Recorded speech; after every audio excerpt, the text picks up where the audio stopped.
One of the things that I really liked about what Dr. Coolish said, and he done a couple of webinars for us, but he kind of boiled down most health issues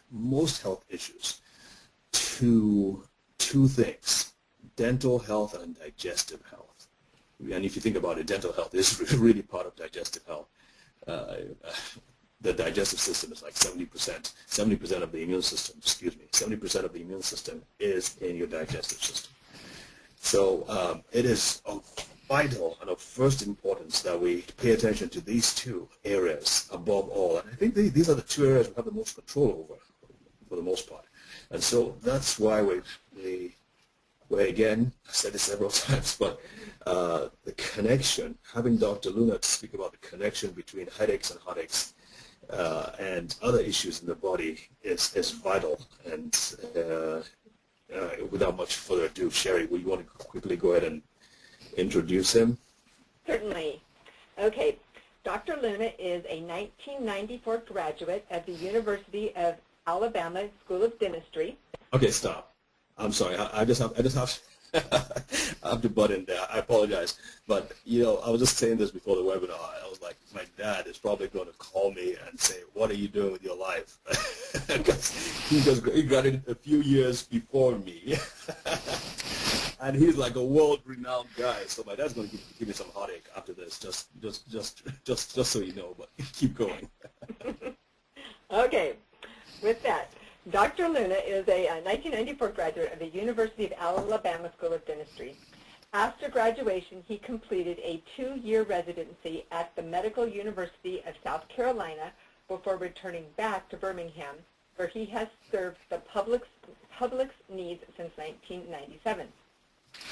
Dr. Luna has received multiple awards and recognitions for his 12-year career, including recognized as one of America's top dentists every year since 2003, and one of the leading health professionals of the world in 2005. He was also voted Best of Birmingham in 2008 and 2009, and is one of the youngest dentists to ever receive a fellowship award in the Academy of General Dentistry. Dr. Luna presents multiple lectures throughout the year to the public, dentists, and physicians on topics ranging from cosmetic dentistry to TMJ, mercury fillings, and treatments for snoring and sleep apnea.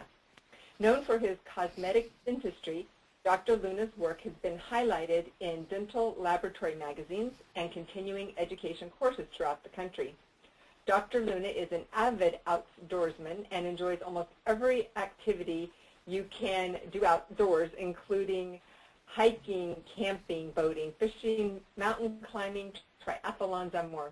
His favorite things to do, though, are travel and spend as much time as possible with his 2 young daughters. I think he probably even has a slide that can show us that has him and his 2 daughters on it. So, again, what David said, Dr. Luna, welcome and thank you for being here. Oh, it's always a pleasure. Thank you for inviting me again. And you better believe we'll have a couple pictures of my daughters in here. Right. All right. Thing pop up to take your slide, take control of the screen? Yeah, I'm ready. Okay. Okay. You might have to click a button there. We're not seeing your screen yet. Click the clean screen.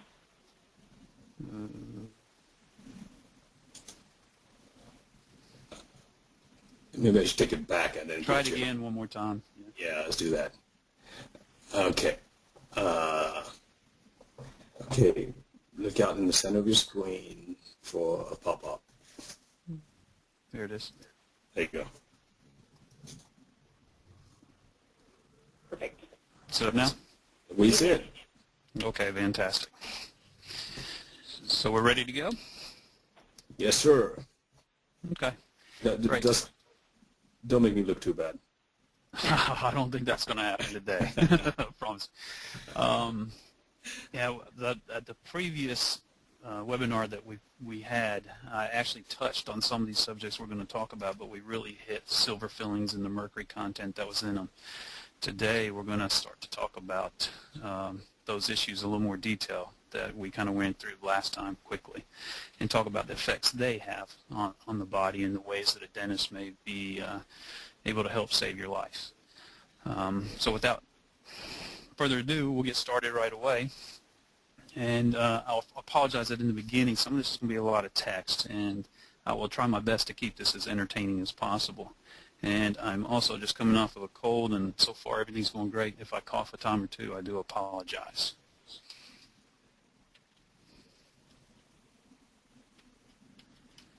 Well, let's see here. There we go. Okay, so what are we going to be talking about today? We're going to talk about two things. The first thing is gum disease.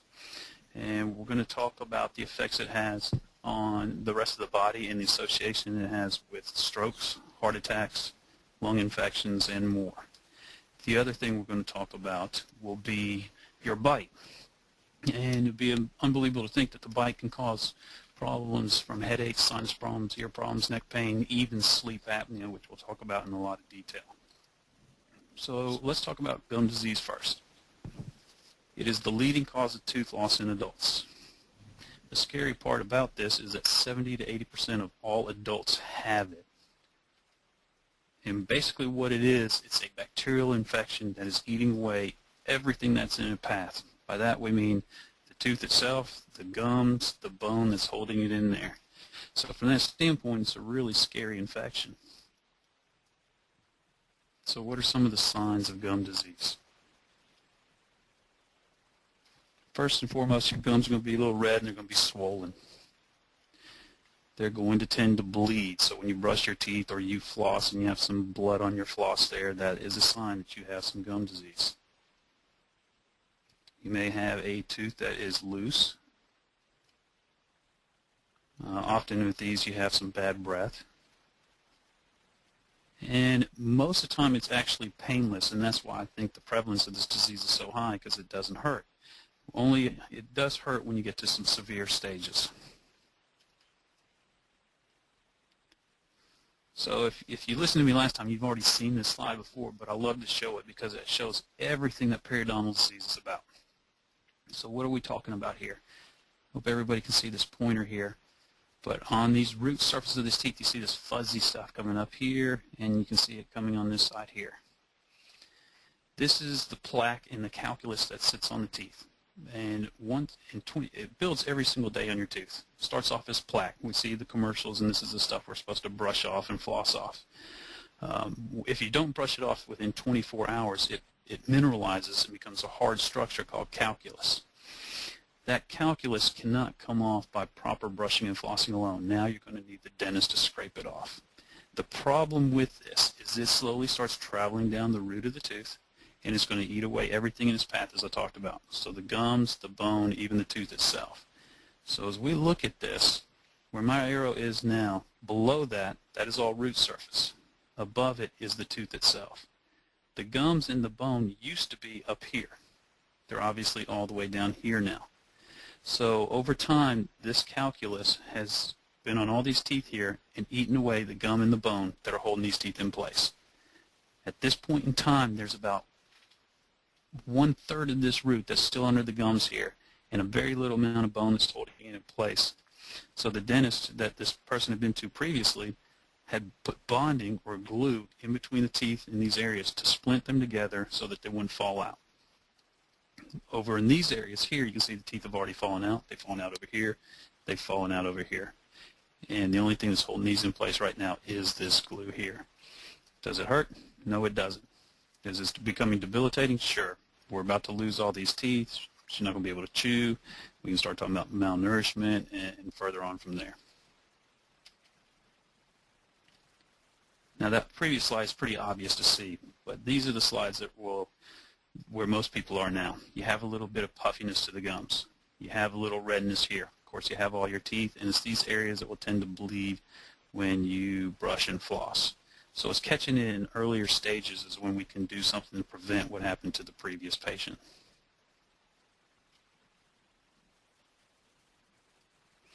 So now we're going to get into a little bit of text. I want to tell you and read some of the latest research that's been out there for you. And I'm only going to go out over some of the red area here.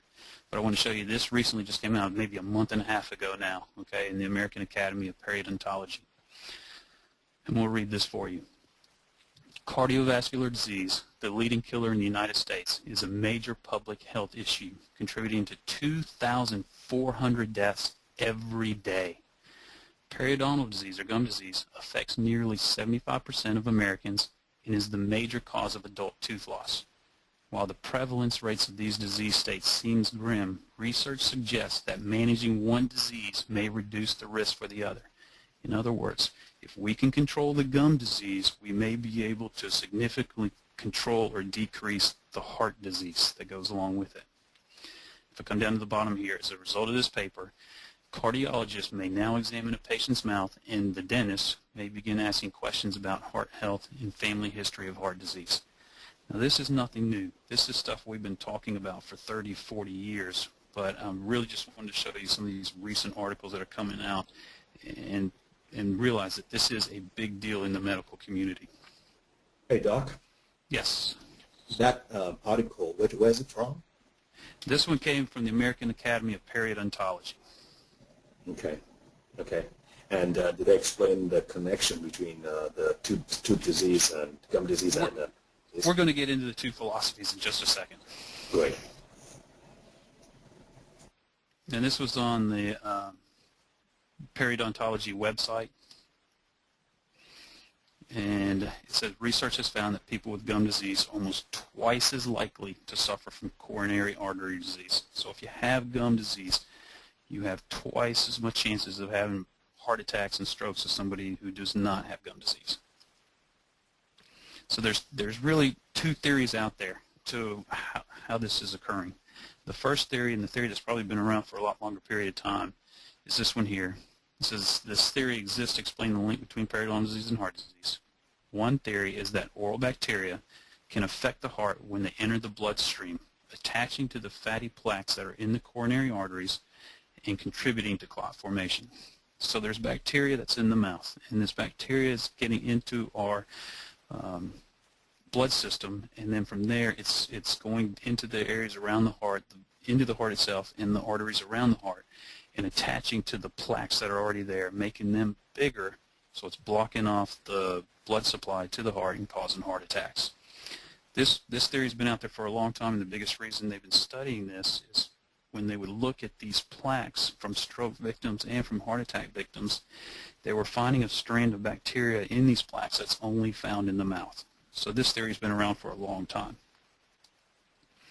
The other theory that's out there at this point in time also is it's not so much the bacteria itself, but this inflammation from the gum disease causes inflammation throughout the rest of the body, and the inflammation itself causes the arteries to swell and closes and cuts off the blood supply that way. Because those are the two theories at this point in time that are linked with the gum disease towards coronary artery disease.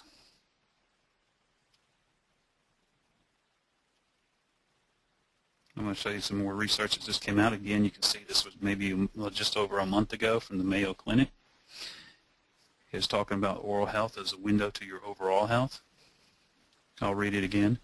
Although the eyes may be the window to the soul, your mouth is a window to your body's health. The state of your oral health can offer lots of clues about your overall health.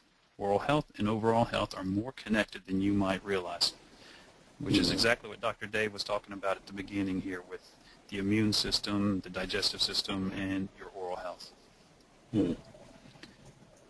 Your oral health is connected to many other health conditions beyond your mouth. Sometimes the first sign of a disease shows up in your mouth. In other cases, infections in your mouth, such as gum disease, can cause problems in other areas of your body, and we'll continue to talk about that more. When your gums are healthy, bacteria in your mouth usually do not enter your bloodstream. However, when you do have gum disease, that provides the bacteria a port of entry into your bloodstream. And some research believe that this bacteria and the inflammation that goes along with it are linked to other health problems in the rest of your body, as we already discussed. So as I continue on this website from the Mayo Clinic, He goes into a couple of these in detail. So it talks about cardiovascular disease again. And the research shows that several types of cardiovascular disease may be linked to oral health. These include heart disease, clogged arteries, and stroke. Although in some research, periodontal disease seems to be associated with heart disease, more studies are needed before the link can be confirmed with certainty. Pregnancy and birth. This is one that's getting a lot of recognition right now with the OBGYNs. Gum disease has been linked to premature birth. This is why it's vital to maintain excellent oral health before you get pregnant and during your pregnancy. They've been studying this, I'd say probably now for the last 10 years. And notice that with gum disease, they tend to have these preterm low birth weight infants. Diabetes is another. While diabetes can increase problems in the mouth, such as the gum disease, cavities, tooth loss, dry mouth, and other oral infections, conversely, poor oral health can make your diabetes more difficult to control. Pardon? Quick question about the pregnancy and birth. Sure. Does it explain how that happens in the first place, low birth weight? I mean, how is that connected, low birth weight babies and gum disease? No, they haven't made a connection at this point in time. It's just one of these things that they've noticed that these females that are having the severe periodontal disease tend to have these premature low birth weight infants. And as we keep going, we'll see there's all these studies going on. Cardiovascular disease and oral disease have probably been the one that's been studied more than any other. But as we continue to move on and they keep studying this, they keep finding other things such as these low birth weight infants and uncontrolled diabetes and other things we're going to talk about, and another one right here in just a second. I'm sure the research will continue. I don't want to jump too far ahead. Do I think it's all periodontal disease? Probably not. I'm sure there's other factors that are going along with it. So these are primarily just associations that they found out, not necessarily causative factors. I would say that a lot of these, from the cardiovascular disease, the pregnancy, and everything else, I don't think you're talking about a mild periodontal disease. I think you're probably talking about more severe gum disease. Well, then you're probably talking about people who aren't taking very good care of themselves in the first place, and so there's going to be a lot of other factors that are going to be contributing to it also. Right. Making me jump ahead, though. Sorry, go ahead. I'm new to my... Okay, so I think we got over through the diabetes also. The next things that the Mayo Clinic want to talk about are more signs that we see in the mouth where we can help diagnose other illnesses. So this one here is not saying that HIV, periodontal disease, has anything to do with HIV compared to the dentist is often the first person to see problems in the mouth associated with HIV, and it is often the dentist can be the first person to actually have that patient diagnosed with the disease. And the same thing here is mentioned with osteoporosis. A lot of times the dentist is the first one that can notice the bone loss that's associated with it, and we can send them to a physician to have further testing done. Osteoporosis, honestly, is not as big a deal as people may tell you. Certain the medications you're taking, and they always say consult and talk with your dentist. There's only been, it was one case out of a million where somebody was taking some of these medications and had some problems with bone in their jaw. So that has not really been an issue in dentistry so far. But surprisingly, I have had and sent many people off to physicians for further testing for cancers, hyperthyroids, Sjogren's syndrome, just every illness that you can imagine that we've seen symptoms in the mouth and had them go on to get diagnosed by a physician for them. And that's what this says here too. Also, a lot of the first symptoms of many diseases, including Sjogren's syndrome, certain cancers, eating disorders, syphilis, gonorrhea, and substance abuse show up in the mouth first. A lot of you might be familiar with the checkup. This was actually a little over a year ago now. Signs of cancer they were talking about can be shown in the mouth, and so does gum disease cause cancer, and this was really interesting.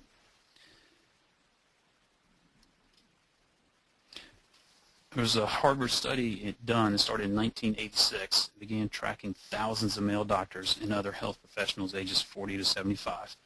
Shaw and his colleagues looked at data collected from 48 8,375 men. So this is a huge study who were followed up for nearly 18 years.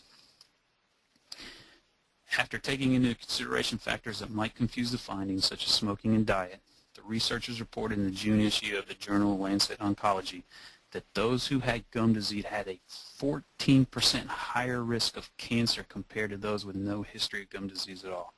I just find that as an amazingly high number. And the next one shocks even more. It varied from cancer to cancer. So gum disease appeared to increase the risk for lung cancer by 36%, for kidney cancer by 49%, and for pancreatic cancer by an amazing 54%, and for white blood cancer such as leukemia by 30%. Again, could I say that I think the gum disease has to be the only contributing factor here? I can't believe that. I have to believe that there's other things going on that would contribute to it. But what's interesting is the fact that they took out some factors such as the smoking and diet. So that's a very interesting correlation between the two.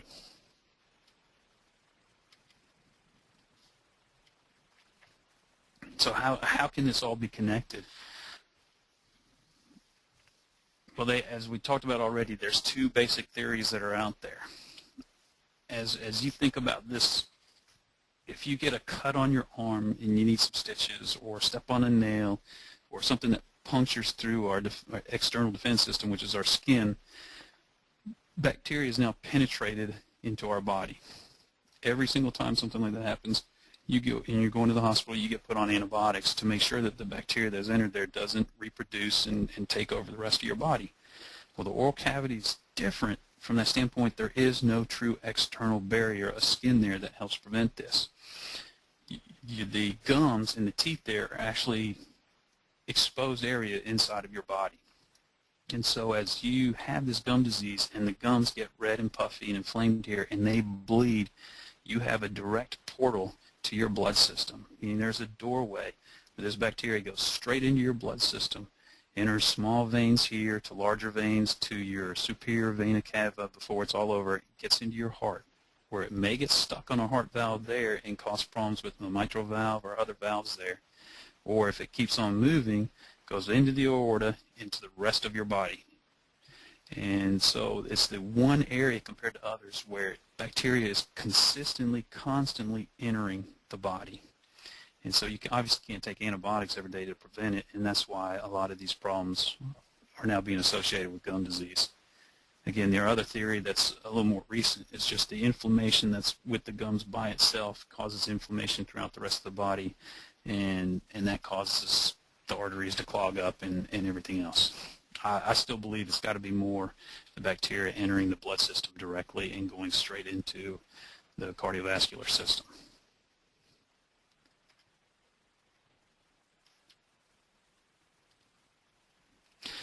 So I'm going to quote, here's my famous quote of the night here.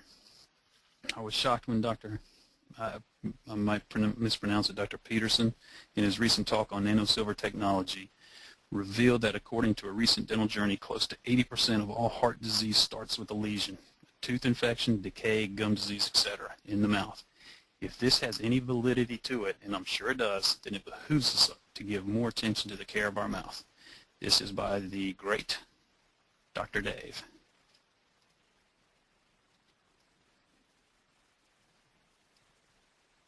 Okay, so if we kind of summarize here what we were just talking about, the effects that gum disease can have on the body, it puts us at a higher risk of stroke.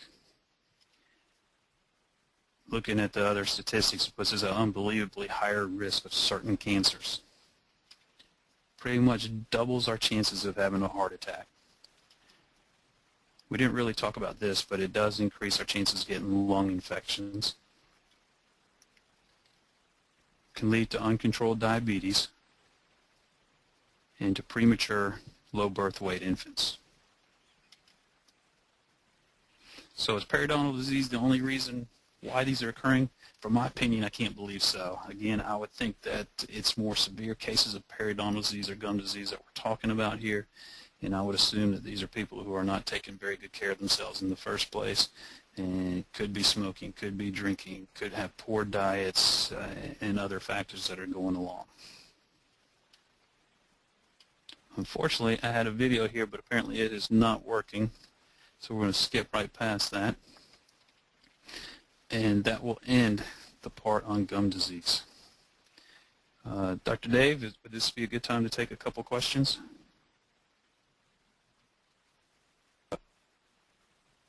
Absolutely. Absolutely. Okay. Thanks. Well, folks, we're doing this in 2 stages. So if you have any questions right now, just go ahead and type them into the blue panel to the right of your screen. And Sherry, do you have any questions there? Someone asked a question, I think, about, I think I sent this to you, Ed. How do you treat burning mouth syndrome? You probably answered her. I did. There's burning mouth syndrome is a condition where all of a sudden somebody has this just absolute fire feeling in their mouth, and it tends to get worse as the day goes on. Later in the day, it seems to be, and it can be associated with everything from trauma. Could be something the dentist had actually done, to stress, to diets, and other factors that are going on. There's real no one perfect way to treat it at this point in time, but Klonopin is a medication that's been shown to really help more than probably anything else at this point.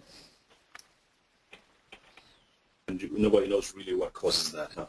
No, they do not. Any guesses? Any speculation? I don't have any. It's not something that we see very often, so unfortunately probably one of those things I don't really think about a whole lot. Okay. Here's another question. Go ahead, Jerry. No, go ahead, Sherry. Okay. Another question came in. It says, if a patient has been diagnosed with gum disease and does a good job in maintenance and regular dental visits, does that reduce the risks, or are the risks just inevitable? No, it's definitely going to make an improvement. Periodontal disease is kind of like a diet. It's one of those things that's never going to go away. So if you slack off at all, it's going to come back. If you're prone to having the disease, you're going to always be battling with it.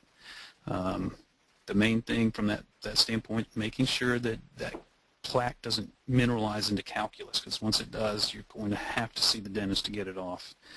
And by doing that, you're going to need to make sure that you brush every day. Most people tell you twice a day, but after meals is a great thing. And typically now I say 30 minutes after a meal. But from my standpoint, what I see a lot of times with adults, I can't believe how many times I see this, is you wake up in the morning and the first thing you do is brush your teeth because you got a bad breath. You take your shower, get ready, and then either have a cup of coffee as you're going to work, eat some breakfast, and go. Then you work all day long, you come home, you get tired, you fall asleep in the couch, hop up and go to bed, and wake up in the morning and do it all over again. So the reality is, from the time they brushed their teeth to the time they had something to eat or drink was maybe the length of a shower and getting dressed, 30 minutes to an hour.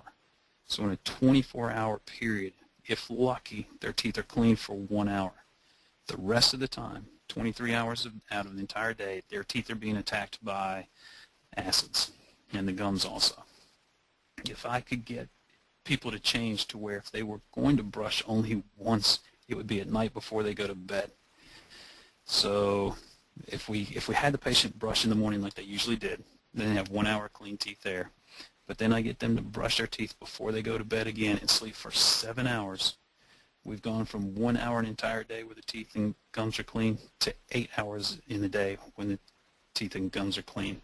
So we've gone from basically no period in an entire day to 1/3 of an entire day where the teeth are clean. And that's a huge difference. So that's one of the key factors. And of course, flossing. There's a lot of gadgets out there now, every kind of special toothbrush, toothpaste, and everything else. I think your biggest key is if you just properly brush and you floss once a day, you will be in great shape. Before you go to bed, flossing, or in the morning, which is better? From my standpoint, before you go to bed would be better, but if you can do it either way, you'll see a tremendous difference. The next thing is to have a dentist truly show you how to floss. And this is something I have to show all my patients, and you would think people know, but you really don't. When you go to the dentist, the hygienist will clean your teeth, and she kind of snaps that floss in between the teeth and pulls it out real quick. And she's not really flossing properly. She's checking contacts of teeth. So the proper way to floss your teeth is to pop in between the teeth, wrap around the side of one tooth, and go up and down it 8 to 10 times. Then the other side of the other tooth, go up and down it 8 to 10 times, then pull out of that contact space and go to the next space. So it's not something where you just pop in, pop out, move to the next one, pop in, pop out. Mm-hmm. It does take some time. I would also say you should floss. You want to floss first, then brush. That way you're flossing all the stuff out from in between your teeth and then brushing it away. Really? Floss first? I didn't know that. Floss first. Floss first. Did you know that, Sherry? I usually brush before and after I floss. Oh, we got a fanatic here. Trust her to do stuff. Okay, here's a question. Can gum problems be a result of the food we eat or eating hot foods and having cold drinks at the same time? No, you'll hear a lot of things of that nature, but no, it's gum disease, a bacterial infection. So the temperatures of foods and the types of foods are not going to be the issue there. We're going to talk about bites in a second, but I'll jump ahead since we're kind of mentioning this now. A lot of dentists, we start talking about gum resection. We'll talk about using a hard toothbrush and brushing too hard, and that's not true either. It is actually a clenching and grinding problem that is causing the gums to recede, and we'll talk about that more in just a minute. Hi, I've been told that my rearmost teeth are growing into the teeth next in line towards the front of the mouth. I have been told that they have created bone loss. I have been told, wow, he's been told a lot of things.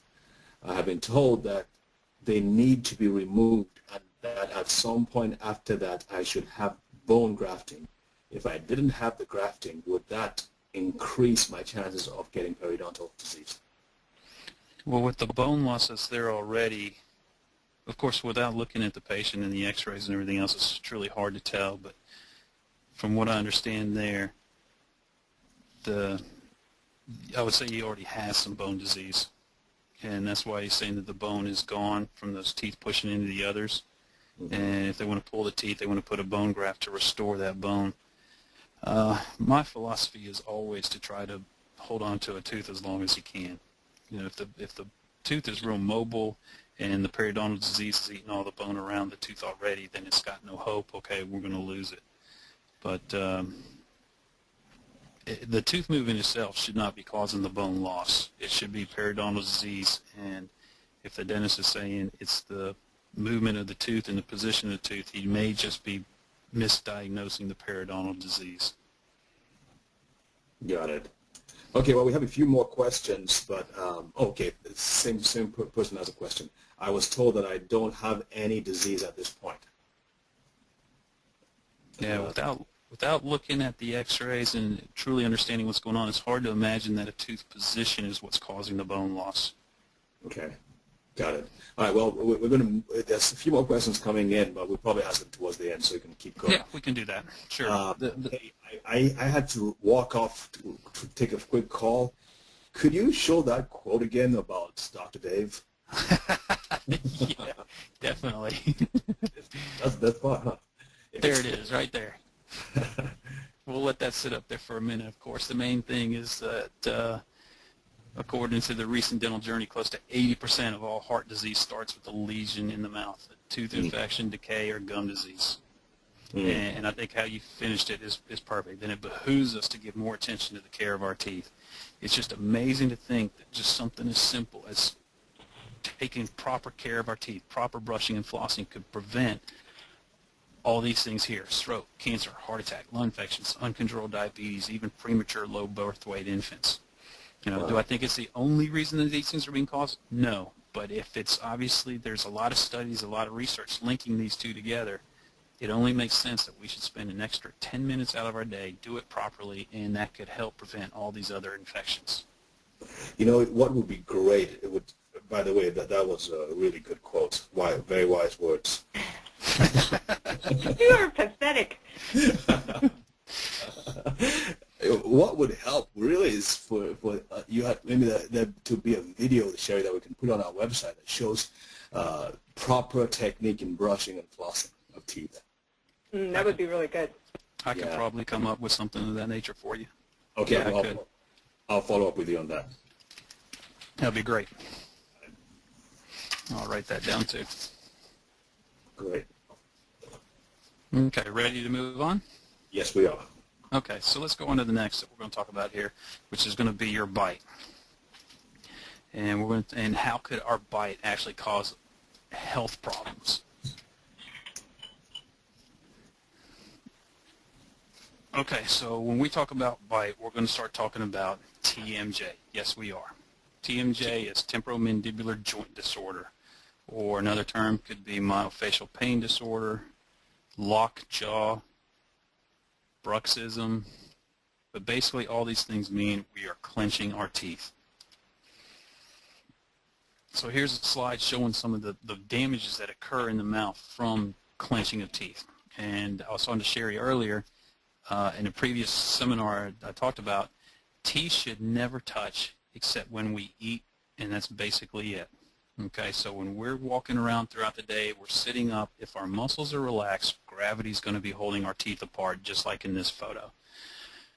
But if you're walking around all day long and you find yourself with your teeth touching, you are actually fighting gravity and you are using your muscles and clenching your teeth together. We can put 160 pounds of force per square inch on our teeth as an average. So that means some people are putting a lot more force, some less than that. You can imagine if I were to take a 160-pound dumbbell, stick it right over my mouth, and drop it, the damage it could cause to the teeth. We see people all the time who have clenched or bitten straight through gold crowns, metal crowns, and everything else. So there's nothing that's put in the mouth at this time that is so hard that we cannot put enough force on it to bite through it. And as we look at So are you saying, Doc, are you saying that even if our teeth are lightly touching each other, that's abnormal? If you are touching your teeth lightly, you are fighting gravity and you are actually clenching your teeth together. And what you may consider being light pressure could be 100 pounds of force per square inch. Wow. And we can see in this slide, it's a perfect example. If you look, you can see this notch here, how the tooth comes up and then comes down. Right here is that notch. In their sleep is when we'll clench 5 times harder in our sleep than we do during the day because we're not controlling it. We're not conscious of it. And we'll also slide side to side. So you can see where this fits perfectly into that notch right there. Okay, this hump here will fit into that notch right there. This flat area will fit right there. That flat area will fit right there. So in their sleep, that's meant to be a canine. That's a canine, Yes. right? So Yes. that should not be flat. That's right. It should have a nice point on it. And they're in their sleep. They're sliding side to side and wearing this tooth structure, the enamel, down. Enamel is the hardest structure in the body, and they're just continuously wearing this down. What happens also with this is we're putting so much force on our teeth that you get these little notched out areas, like we do right here. Basically, that tooth is splintered away, and the best way for me to explain it is if you were to take a stick and you hold one end with one hand and the other end with the other, and you start to bend the stick, it splinters in the middle before it actually breaks. Well, that's what the tooth is doing in this area here where they got this chipped out part. As we're chewing side to side, we're putting so much force on this part of the tooth that we see, the half of it that's above the gum line, then there's another half below the gum line, that we're flexing this tooth. We're bending it, and it's actually splintering in the middle before it would actually break. So it's a tremendous amount of force that we can put on teeth. Here's another example of it. If we look at these bottom teeth here, there's the enamel, which is this white part, the outer tooth structure. Then this yellow part you see in the middle is the dent. It's a softer material. And then that little white or dark yellow dot you see here, here, and here is the actual nerve of the tooth. So this person has been clenching their teeth so bad that they've worn straight through the enamel, the hardest structure in the body, straight through the dentin to get all the way to the nerve of the tooth. So the person could be looking at root canals and all sorts of damage is being done here. Is that painful? The pain's not usually going to be the tooth itself because this is a slow-going process. So the body's somewhat adapted. The pain that you are going to experience is going to be the jaw pain and everything else that we're about to talk about. Okay. So again, what's the big deal? So we're clenching our teeth and everything else. Well, let's talk about the mouth problems. I think I've showed you all of them in general. We could have worn down teeth. We could break the teeth. We could have sensitive teeth because the gums have receded and got those chipped out areas, and we got roots that are exposed. We could have jaw tightness. So if you chew gum and after a couple minutes you notice your jaw gets tired, that's a sign that you probably clench a lot. And then pain, just jaw pain in general. Okay, great. We're still talking about the mouth itself. This isn't really affecting the rest of the body. So what are we talking about when we talk about how we can save somebody's life? Other problems you may not think about include stuffy or ringing ears. So a lot of people come to my office after they've been to the ENT and they said, you don't have any ear infection here. You don't have a problem. We think it's TMJ. Go see the dentist. If you were to take your fingers right now and stick them in your ear and push forward and then open and close, you're going to feel the back of the jaw joint itself. Now, for a lot of people that are going to do that right now, they're going to notice that it's painful when they do that. That means that there's inflammation in the joint, and as you're pushing on it, it's really, really sore. So people who tend to clench their teeth a lot will have this inflammation in the joint itself, which happens to be up against the ear canal, and so they think they have an ear infection when it's actually inflammation in the jaw joint. Another, sinus problems. Same thing occurs. They go and see an ENT again. They think they have these sinus infections. They've been put on antibiotics and nothing's helping. The problem's still there. Well, the top teeth in the back, all the roots penetrate into the maxillary sinuses. And as we're clenching our teeth, we cause this inflammation all around the tooth and the tooth root. And that inflammation is right up against the sinus floor. And so we get this inflammation that's occurring there. It's not a true infection, not a true sinus infection, but an irritation that's always there. And so the person thinks they're getting all these sinus infections when it's actually just irritation from clenching and grinding. And that's why the antibiotics they're taking for sinus infections aren't helping. As we clench our teeth, the next slide is going to show all the muscles that we use for clenching our teeth. It's not just in the jaw. We have muscles that go down the neck, the jaw, and the head that we use for grinding or opening and closing our mouth. As we clench our teeth together, these muscles stay flexed, they're tense, and they'll push on the blood vessels and the nerves that are running through them, and when they squeeze on these blood vessels, they start to cause the headaches. So if you wake up in the morning and you have a lot of headaches, that is a sign that you've been clenching throughout the night. And basically what's happened is your muscles are cramped. They are sore from working all night long, and you wake up with a headache. The interesting part is migraine headaches. There are studies out there that shows that 40% of all migraine headaches are related to clenching and grinding of teeth. So it's amazing to think that by treating the clenching and grinding, we may be able to help somebody's migraine headaches by 40%, if not more. We've been treating this for however long I've been in practice, since '96, and had unbelievable results. I cannot tell you how many people I've been able to get off of medications for all the headache problems that they were having simply by treating their bite. We've had patients that were going to special clinics, flying. I live in Alabama, and they were flying to Detroit to these special migraine clinics, and I asked them just for me to make this appliance before they went, and they never had to go on their trip. We cured all the headaches that no neurosurgeon in town could figure out what was causing the problems. Now, my question is, is it just coincidentally they decided to check with you first? I know some of them you actually told them to come to you first, but how do people end up coming to you to help you deal with their migraine problems? Sometimes it's the ENT. It could be with ear problems or sinus problems. A lot of physicians are getting very aware of TMJ issues and starting to send to us for that reason. A lot of them is just patients that are coming in, and we see all the symptoms of the wear on their teeth, all the other the gum recession, the abfraction lesions, those chipped out lesions, and we ask the question. Every new patient that comes in, do you have a lot of headaches? Do you have these problems? They say yes. We go into further detail. All right, do you wake up in the morning with headaches? Yes, and then we will go into a full quote-unquote TMJ workup and tell them all that we'll palpate certain muscles to see if they're sore and tell them our findings from there. Mm-hmm. So the interesting part from a dentist standpoint is, as I said, the dentist tends to see a patient at least twice a year, at least every 6 months for cleanings. Compared to the physician, if they're lucky, they see him maybe every year once for a physical. Most people tend not to go unless they're having problems. So the dentist is often the first line when it comes to just overall health and seeing indications and problems that may be going on. Mm-hmm. Can gum disease cause headaches as well?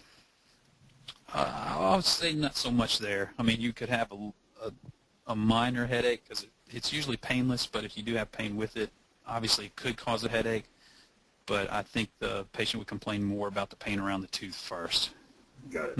Not the headache. Got it. So some other problems that are associated with clenching and grinding teeth: neck pain, numbness. As we're talking about, as these muscles are clenched, they can pinch off on, especially in the neck, they can pinch off on nerves going out to the arm and everything else. So if you have numbness in your fingertips, back of a hand, in your arm, a lot of times it could be clenching and grinding related. There are other symptoms that could be there too. It could be a bulging disc in the neck or something else, so we always have to rule that out. But be surprised how many times we've been able to cure that also. I had a patient about a month ago come in, well, I guess it was a little longer than that, it was a couple months ago now, who all around her mouth was completely numb, lips, top, bottom, and everything else. And when we treated her clenching and grinding, all that went away. It's really neat. Mm. And the main thing we're going to talk about is going to be the snoring and sleep apnea. So that clenching and grinding can actually be the cause of sleep apnea. And so we're going to talk about that in great detail in just a second. So I wanted to show this picture first. Everything you see here, all these muscles, are all associated with opening and closing and clenching of the mouth and clenching of the teeth. So the ones that I really want to emphasize here, we obviously know around the mouth there's going to be all those muscles for chewing. But it's the temporalis muscle here that's on the side of your head. So if you put your finger up in that area in your temple region and squeeze your teeth, you're going to feel that muscle flex. That muscle is important in bringing the jaw back and up. And then the other muscles that I want to really mention are these down here in the neck. All these are associated also with clenching and grinding of teeth. So as we have these arteries here and we clench our teeth all night long, we block off the blood supply here, and you end up with a headache in your forehead and you wake up in the morning that way. Or the muscles in the neck are all clenched, so you wake up with neck pain, a real stiff neck, possibly shoulder pain, possibly numbness in your hand and fingertips because you've pinched off some of the nerves that are coming out this way through here. So on to sleep apnea. So what is sleep apnea? Sleep apnea is a condition where somebody stops breathing in their sleep. For most people, if they tend to snore, so one of the questions we always ask people to is if they wake up in the morning with headaches, we also ask if they snore. And if they snore, we pretty much guarantee they have some form of sleep apnea. So as you're snoring, your airway's being restricted, and you can have a tendency to just completely stop breathing at the same time. So you might have a partner who's snoring, and all of a sudden you hear them just kind of stop. And for a couple of seconds they sit there, and then all of a sudden they gasp for air. That is sleep apnea. Sleep apnea can be mild, where you just have a few episodes an hour, to severe, which is considered more than 30 episodes per hour. But there's many people that have over 100 episodes an hour. When we're talking about an episode, we're talking about where they pretty much just stop breathing. And the thing is, that can last from 1 second or a couple seconds to 45, 50 seconds. So you can imagine somebody's just sitting there in bed and just completely stops breathing for an entire minute and then gasps for air and kind of wakes up and then goes back to sleep again. Sleep apnea can be something called obstructive, where there's something in the way, and that's why they can't breathe. And we're going to go into more detail about that. A lot of that is the airway closes off. And to centric, which is where the brain basically just forgets to breathe. that's something that's a lot more difficult to treat. And from my standpoint, I can't treat that. And that's the scariest one, because that's a person that just sits there and they're not struggling, they're not doing anything to try to breathe. They just lay there and just basically don't breathe. And that's a real scary situation there. So what's the problem with sleep apnea? It leads to an increased risk of high blood pressure, which leads to a higher risk of strokes and heart attack again. From a social aspect, you're going to be tired, which could lead to job loss or even a potential fatal car wreck. We had somebody we just made an appliance for last week. The reason they were diagnosed with sleep apnea is they fell asleep behind the wheel and had a wreck. Obviously, if you're not sleeping, you're waking up all night long, you're going to have increased irritability, other things that decrease libido, which obviously is going to lead to a poor relationship also.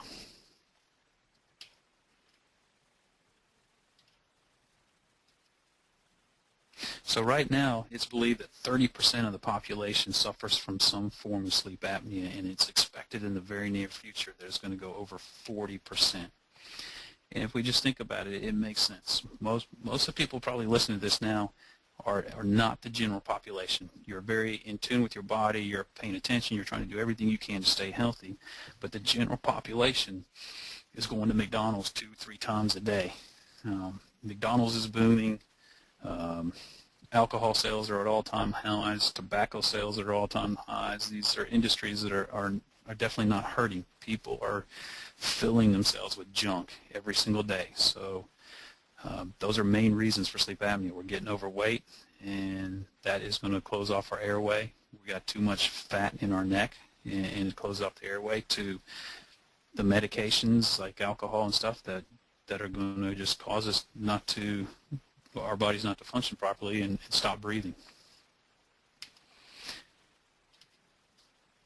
So if we look at it from a dental standpoint, how is it that the clenching and grinding can be causing sleep apnea? We're going to look at this patient right here. If you notice his teeth, they're very, very short. They're wider than they are longer. And typically this tooth is 10 to 11 millimeters long. His tooth was 5 millimeters, so it's half its normal length. So his tooth really should be somewhere down in this area. And that's how much tooth structure he's ground away by clenching and grinding his teeth over time. The bottom teeth are about 3/4 their normal length, so it just needs a little bit of length added to it too. So somewhere in this area is probably where that person's bite is actually supposed to be. And this is real close then to where their bite's supposed to be, where teeth should actually be touching. This shows how much tooth structure has been lost by clenching and grinding. And what's interesting is you look at this, you look at the tongue. See where the tongue is? It's taking up all the space there, which was where their bite's supposed to be. Well, now imagine this bottom jaw, as we close down, it's going to close further than it's supposed to. So it's going to close all the way up and go behind those top teeth. When it does that, the tongue has nowhere to go. It has no room. It only has one place it can go, and that's backwards into the airway, and it's going to block off the airway. And that's how we get sleep apnea. So what are our treatment options? If we do not have any sleep apnea, if we do not have any snoring tendencies, there's basically 2 ways to treat a person. If they have not collapsed their bite, if they have not worn their teeth down over time, we're going to do a panky philosophy type treatment, and that means we're going to give them a night guard to help prevent them from clenching their teeth, and we're going to be able to alleviate the headaches and the jaw pain and the sensitive teeth and prevent future damage from the wearing down, the sleep apnea, and everything else. If they do have their teeth worn down but still do not have sleep apnea or snoring, we're going to talk about rebuilding their bite. And we're going to talk about rebuilding their bite from a neuromuscular standpoint, which means we're going to record where the muscles want their bite to be using 10 units and computers and all this other equipment, and actually rebuild their bite to where it's supposed to be before they wore all their teeth down. Now, in most cases, when somebody has their teeth worn down like that, I can pretty much guarantee you they're going to have sleep apnea. It's just, it's my belief that the clenching and grinding causes the sleep apnea. It only makes sense is as the teeth are worn down and the bite collapses, the tongue has nowhere to go, so the tongue goes backwards and blocks off the airway. The other side of the story, I just got back from another sleep apnea course, and a lot of the physicians there think it's the sleep apnea that actually causes the clenching and grinding. So as the airway's closed off, you're in your sleep, you're pushing your jaw forward trying to open up an airspace, and that's what's causing the clenching and grinding. So, what came first, the chicken or the egg? Who's causing what? Not really sure, but both physicians with sleep clinics and a dentist like myself agree that the clenching and grinding and the sleep apnea go hand in hand. So if we have sleep apnea and snoring, how are we going to treat this person? We're going to give them an oral appliance and or rebuild their bite back to where it was supposed to be so that the tongue has space. Okay. Now, as I say that, we're going to give them an oral appliance. We are working, as a dentist, we work in conjunction with sleep clinic physicians when we do this stuff. So we have the patients go to a sleep clinic and they have a sleep test done. And the sleep test will let us know what form of sleep apnea they have. Is it mild? Is it moderate? Is it severe? Is it obstructive? Or is it centric? If it's centric, I can't do anything for them. Is it positional, meaning do they always have sleep apnea when they lay on their back only, or do they have it when they're on their stomach and their sides and everything else? And we're going to know how many times they stop breathing. We're going to know what their oxygen levels decrease to when they stop breathing, all this stuff. So an oral appliance comes into play and is actually now considered the primary form of treatment for mild to moderate sleep apnea, especially from a positional sleep apnea, meaning they're on their back so that their jaw's falling back and closing off the airway. That is the primary indication for an oral appliance at that point in time. If it's in 99% of the cases, I'll say that the sleep clinics, the sleep physicians will say we want the oral appliance. We also want it with a CPAP machine, which is the mask that goes over the mouth and basically tries to force air into the airway the whole time. And most patients actually just, I hate saying it, they don't want to wear the CPAP because it's kind of cumbersome and it restricts your movements and everything else, and the oral appliance works great. So we've had unbelievable results dealing with this. This is a life-changing event. You see people who they'll go on to lose a lot of weight. They have a lot more energy. I had somebody come in today actually was talking about how much better they felt once they started getting treated for their sleep apnea and they're able to sleep. They're not tired in the day anymore. They don't have to take any more naps. And it just improves the quality of their life. Not only that, now we just improve their health because they're at a less risk of hypertension, strokes, and heart attacks. So what's the oral appliance? If we look at this picture, we think about when we go to bed, we have the chin here, our lips, our teeth, and this is the soft palate coming down here in our airway. As we fall asleep and our muscles relax, our jaw will have a tendency to fall backwards, and it can pinch off this airway right here. Okay. The other idea, what we talked about here, is as you clench your teeth, imagine as your bite collapses, this jaw goes further up. It goes up and it comes back, and that also pinches this area off. Okay. By putting an oral appliance in the mouth, it works on CPR principles. Whenever you do CPR, the first things you do is a head tilt and a chin lift. So you chin lift this person in order to open up the airway so that they can breathe. So with the oral appliance, it's an appliance that snaps on the top and the bottom teeth and pulls the bottom jaw forward. Oops. It pulls the bottom jaw forward, and by pulling it forward, it opens up the airway. What are the other options that have always been out there? One is the CPAP machine.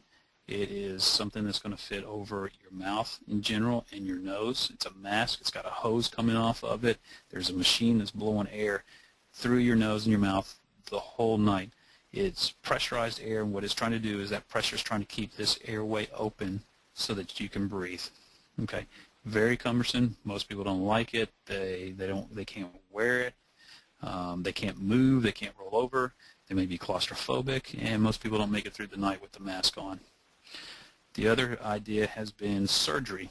So in the beginning, the soft palate here was coming down, and they used to cut this off from here over, thinking that this would open up the airway here and they could breathe better. As you can see in this drawing, this isn't the problem. It's not here. It's down here. So success rates with surgery at the best have always been 50%, and that's really pushing, giving it the best. There's other procedures that are now out, including a pillar procedure, which are little fibrous rods that are put in the soft palate here to help stiffen it so it can't fall down like this.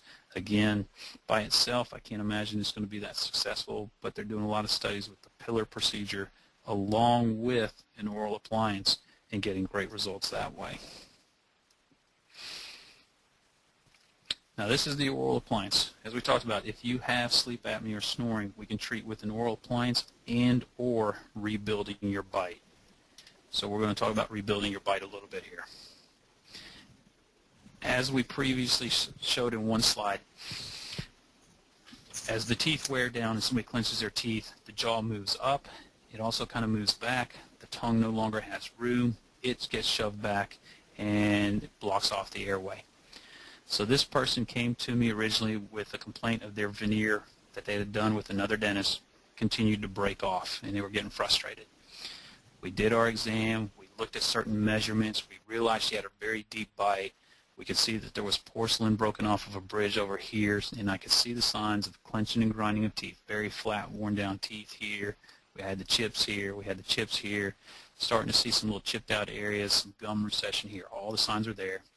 We started asking about headaches. We got on to the subject of sleep apnea. She had sleep apnea. This was actually an anesthesiologist. And we started talking about rebuilding the bite. So in the end, we decided we're going to rebuild the bite back to where her bite should be and just treat it that way to see if the sleep apnea would go away.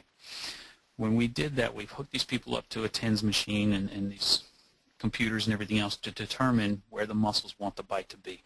This basically right here is where the bite wanted to be. So that's how much we opened her bite. We opened her a total of 7 millimeters from edge to edge here compared to where she was.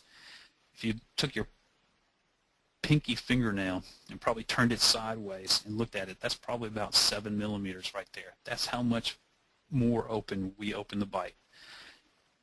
And in the end, this is what we had. So we ended up doing crowns, onlays, and veneers and stuff on every single tooth there to open that bite up. And by doing that, we gave the tongue room. Instead of being shoved back, it now had room to sit forward, and her sleep apnea went away. So she no longer had sleep apnea. And so this is something that affects both men and women equally. It does, yes. Everybody clenches their teeth to a point. There's two big reasons why we clench our teeth. Bad bite is one, stress is another. Well, everybody has stress, so we all clench to some form or degree of, and it's the people that have really collapsed their bite, where their teeth have just worn down so much the bite has gotten smaller and smaller, if that makes sense. From gum line to gum line, here's a measurement we can take, and it usually falls within a certain range, and it's a lot of times these people, when they bite down, you can't even see their bottom teeth. They fall completely behind the top teeth. They have an overbite. And you can imagine how deep that bite is at that point in time. When you bite down, only the first 1 to 2 millimeters of the tooth here should cover the bottom teeth, and that's it. You should basically see all of your bottom teeth otherwise. So if you bite down looking in the mirror and your top teeth come all the way down here, you have a very deep bite. You probably are clenching and grinding your teeth, and you probably have some snoring and sleep apnea. What age do you think that this begins to become more common? I would start to say that we really see it probably by the 50s mainly. It does take some time to wear the teeth down, but I have had a few teenagers to mid-late 20s that have had unbelievable amount of wear on their teeth. But in general, it is something that's taken time to get there.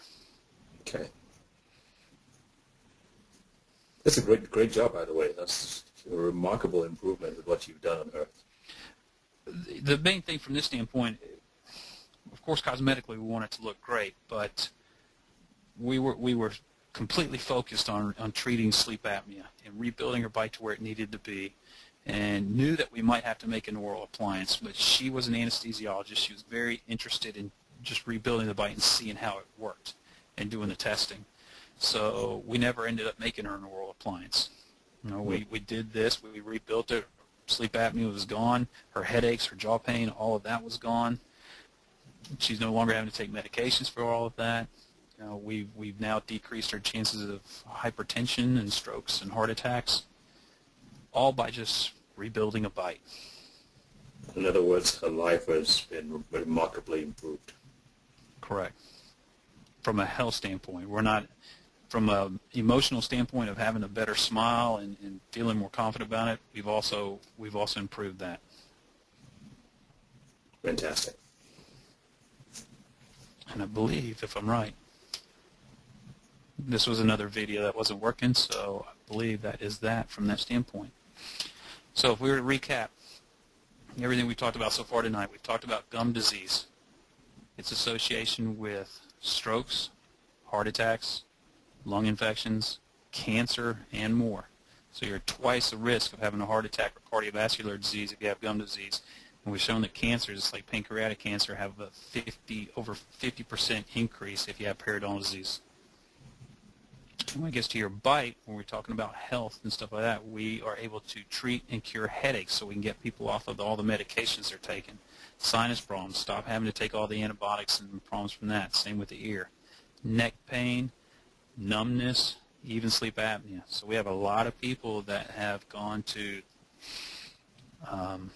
the pain specialist for their neck or having steroid injections into the neck, thinking it's all dealing with a bulging disc or degenerative neck joint disease or something that's going on there, when a lot of times it's actually muscular in origin and not so much the problems that are going on with the spine itself. And we've been able to cure a lot of those headaches, a lot of those neck pains. We've had people that were going in for surgeries, had the treatment with their mouth, and never needed another injection or another surgery before. Again, sorry. And as we just got done with the sleep apnea, we're able to help tremendously with sleep apnea, and of course that's something that's only going to get worse in the future. So all right, any questions? Are you kidding? Absolutely. I hope that sometimes this is a little bit more difficult to talk about, so I hope that was interesting and entertaining, and will help. Hopefully somebody has a problem there that they now know they can go get treated and get off some of the medications they're on. Well, this has been fantastic. Thank you so much. I mean, you've made it simple, straightforward. The diagrams have been great, and it's been very revealing.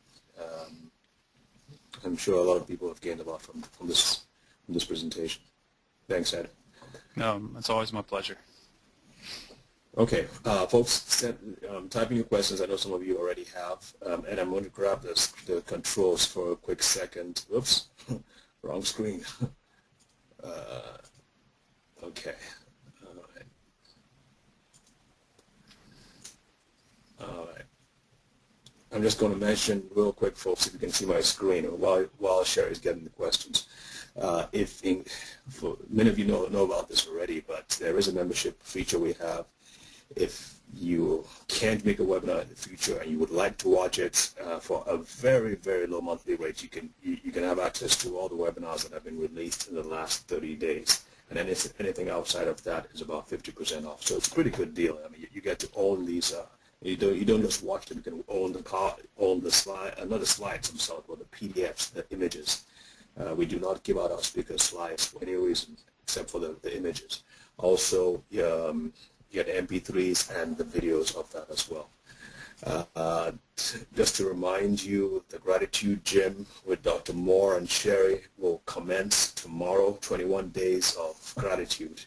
And there have been lots of scientific evidence to prove that gratitude does help your immune system and other systems in your body work better. Send emails to Lori@LoriMoore.com. Dr. Marvin and Dr. Sears will be back on Tuesday to speak about one of the most important nutritional supplements or nutrients, speaking specifically of omega-3 fatty acids. And this is an authority in the whole field of inflammation. Dr. Luna mentioned inflammation of the gum as one of the main problems with periodontal disease. And in fact, inflammation of the heart is one of the main causes of heart disease as well. So inflammation is one of the key factors that determine our health or sickness. So you might want to move and log in on Tuesday to watch that. Rick Dyke should be back on Thursday to speak about cobroxin, which is a natural pain reliever in the class of morphine, believe it or not. And it doesn't have all the side effects, the toxic effects that we're used to with pain relievers. All right. I want to hand this back to Dr. Luna. And Sherry, you have the questions ready? Okay, yes. Dr. Luna, what causes the roof of the mouth to start growing down? The dentist asked about this. It says, I thought the mouth was shrinking to give deeper grooves where food and teeth, food like seeds get stuck. So I guess the basic question is what causes the roof of the mouth to start growing down? I'm sure what we're talking about there is something called a palatal torus. It's an outgrowth of bone that can be right in the middle of the roof of the mouth, and they can get really tremendous in size where it covers the entire roof of the mouth, and food and everything else will get stuck in it. The palatal torus is a response to clenching and grinding of teeth. So you can find them on the roof of the mouth. You can also find them on your bottom jaw, behind the teeth, not quite directly in the front, but on each side just a little bit. So if you feel some bumps there, those are called mandibular tori. And then you have the one on the roof of the mouth called a palatal tori. And then if you were to stick your fingers on the outside, especially on the top teeth, on the gums there, and if you feel a lot of outgrowths of bone there, that's called exostosis. All of those are related to, it's a response to clenching and grinding of teeth. Basically what's happening is you're putting so much force on your teeth that the bone around those teeth are getting thicker so that the jaw won't break. So I relate it to working out. The more we work out, the bigger our muscles get. The less we work out, the muscles shrink again. So that bone around the teeth, as you're putting so much force on those teeth, it expands, it grows, it gets thicker. Unfortunately, not like working out. If you stop clenching, that bone doesn't go away. It's there forever. But it is a direct relation to clenching and grinding of teeth. Okay. Is fluoride bad for your teeth? No, definitely not. Fluoride is not bad for your teeth. The big question is fluoride bad for the rest of the body? And it's one that I wrestle with. When we talk about the mercury that's in silver fillings, this usually comes up. From an oral standpoint, from a teeth standpoint, the benefits of fluoride is obvious. You can go to areas, if we donate our time and go to these little rural communities, you can tell which cities do not have fluoridated water and which ones do. The caries rate is triple or quadruple what it is in areas where you do have fluoridated water. So it's obviously made a tremendous difference from a cavity standpoint, and it also helps with sensitivity in teeth. The big question then, since I try to take this holistic approach, is, okay, what about the rest of your body? I haven't done enough research to come up with my opinion there, but I can say from an oral standpoint, it's a tremendous benefit for the teeth. Okay. Is chewing gum bad for your jaw? My theory, my philosophy is that if you chew gum, you are supporting a clenching and grinding habit. You need something to do to support your clenching and grinding habit, so you chew gum. I have not found a person yet really that doesn't chew gum that doesn't have all the signs and symptoms of clenching and grinding teeth. So from that standpoint, yes, I think it is bad. It's basically you're making your jaw joint work all day long, so it's almost like jumping up and down all day long. It's not good for your knees. It's not good for your jaw joint to be chewing like that. And the main reason I think people chew gum is for that reason, to support their clenching and grinding habit that they do have. Okay. How does one find a dentist who specializes in all these areas of mouth disease? Good question. Obviously, and I hate saying it this way, when we get out of dental school, the reality is we do not really have the training to treat a lot of this advanced stuff. We're kind of maybe given a lecture or two on it, kind of open your mind to it, but we're really taught the basics from the fillings and the crowns and the bridges and all that. But when you start getting into bite issues or TMJ, you really need to find somebody who's received further training. I mentioned it earlier. The Pankey Institute is based out of Florida, and then there's the Las Vegas Institute out of Las Vegas. Those two teaching facilities, they have different philosophies, but they both are very detailed when it comes to dealing with bite issues. And if you go to a dentist that has been trained in one of those two places, you can't go wrong. Okay, that's helpful. How do you spell the one in Florida? Do I have control of this screen again? I think we're seeing David's screen. I can give you back control. Yeah, because I have them written down, and I can go back to it. Okay. So am I up now? Yes.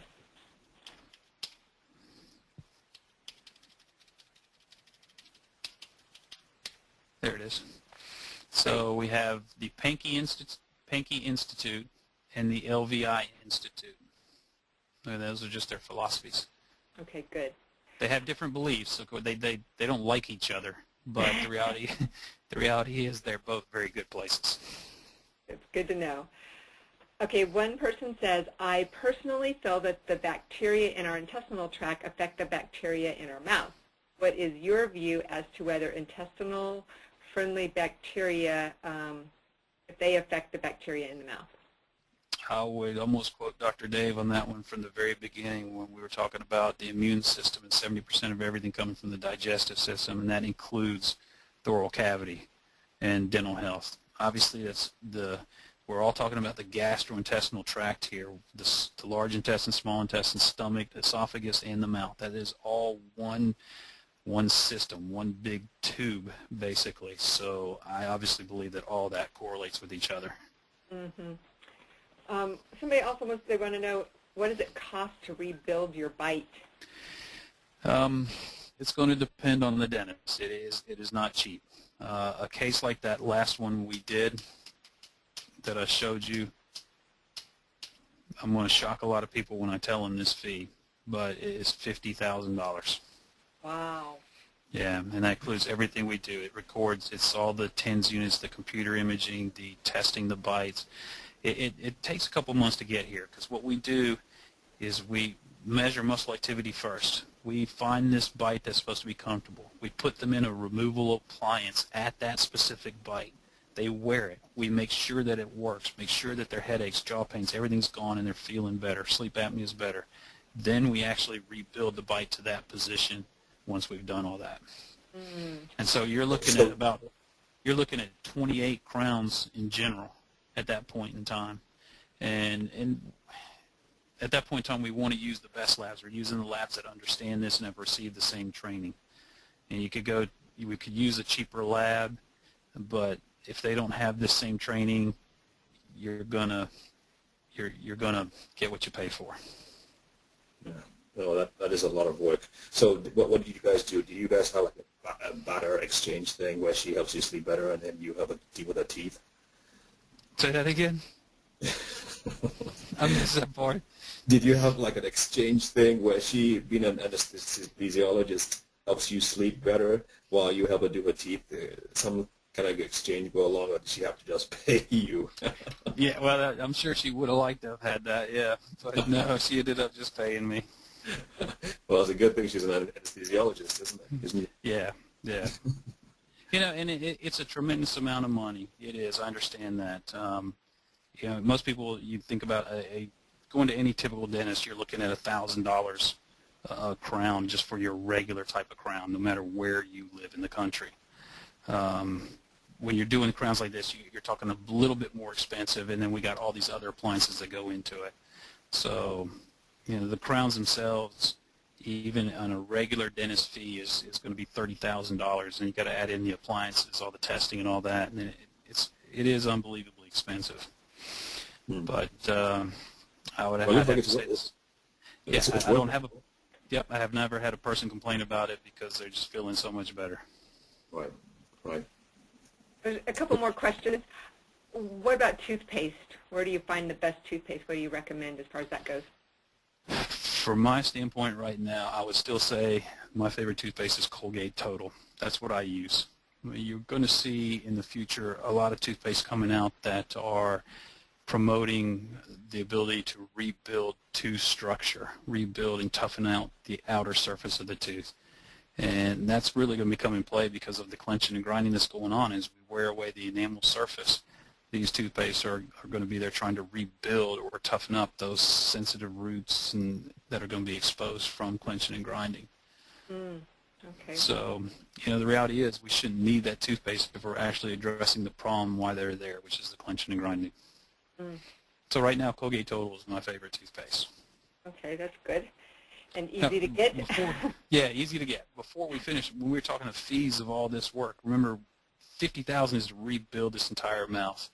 The oral appliance, if we just used it by itself, is I think a $1,200 appliance. Okay, so obviously we've gotten a lot lower, and at that time we have forms that say, hey, I can't sleep with a CPAP. I've been to the sleep clinics, and medical insurance has now gotten to where they tend to pay for it a lot. In the beginning they didn't, but now that it's come out that an oral appliance should be the standard of care for mild to moderate sleep apnea, medical insurance is tending to pay for those now. And with the clenching and grinding, just a straight clenching and grinding appliance, not for sleep apnea, the same thing. I think it's about a $700 appliance, and we have some success either with either the dental insurance or medical insurance there. That's encouraging. Yeah, so there's definitely options that are not very expensive to very expensive. What causes the taste buds on the end of your tongue to get inflamed sometimes? A bunch of different reasons. It could be something with medications you're taking. It could be the type of foods you're eating. We got to look at if you smoke or not, because if you smoke, you're drying your mouth out. It could be supporting a clenching and grinding habit too. You're clenching and your tongue doesn't have all the room and it's smashed up against the back of those teeth. And if there's roughness to those teeth, it's just an irritation that's occurring there. So that could be just a friction problem.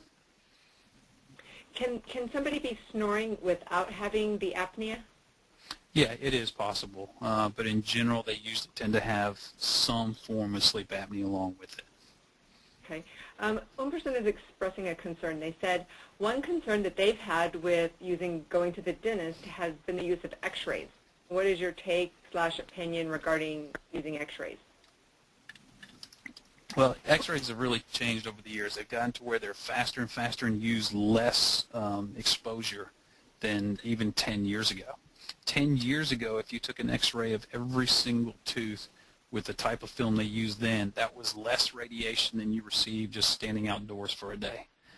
Now the films have gotten 10 times faster, so that number is dramatically decreased. And now we have a lot of dentists like myself that use digital x-rays, which is even less exposure than your regular film. So the amount of exposure you get from a dental x-ray doesn't compare to a medical x-ray like a chest x-ray or anything of that nature. So from a dental standpoint, a dental x-ray is so little radiation, it's not something you should be concerned about. That's good. Just a couple more questions.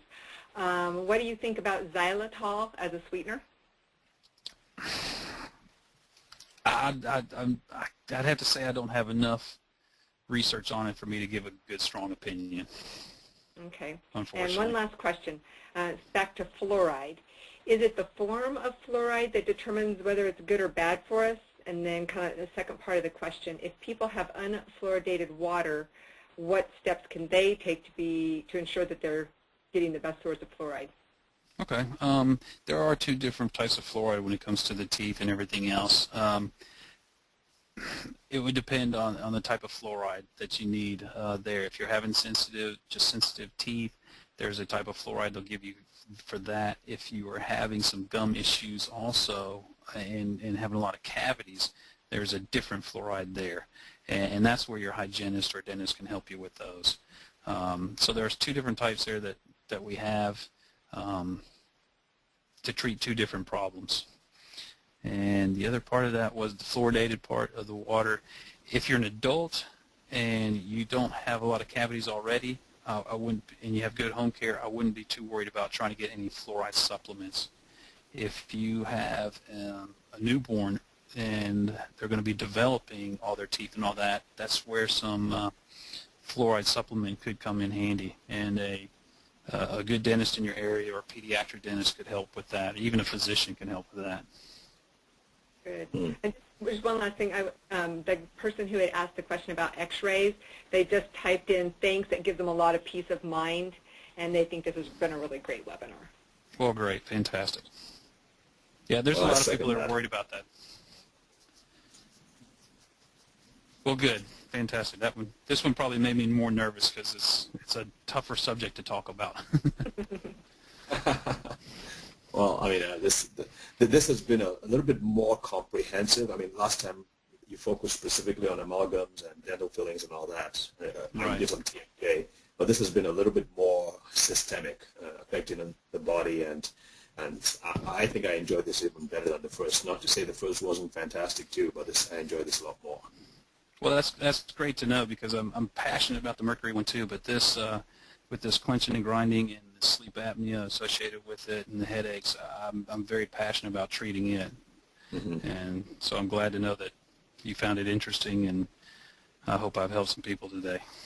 Oh, I'm sure you have. Hey, I had a question. You mentioned sleep clinics and all that. Well, I've been looking for someone who can do a presentation for us on a well-balanced presentation on the importance of sleep, how that affects the nervous system, the endocrine system, and basically the reparative process that happens during sleep. So, do you have any? Can we talk about this after the webinar? I sure could. Yeah. Okay. Definitely. I can try to get you some names and everything else. Great. Thanks a lot. Okay, well, this pretty much covers it, folks. This has been another fantastic webinar from Dr. Luna, and again, Ed, thanks a lot. No, my pleasure as always. Well, folks, we shall see you next week for the 2 upcoming webinars, and hope you get lots of great Christmas presents. And remember about the gratitude thing. The gratitude thing starts tomorrow. You all have a great evening, and thanks for joining us. Good night. Good night.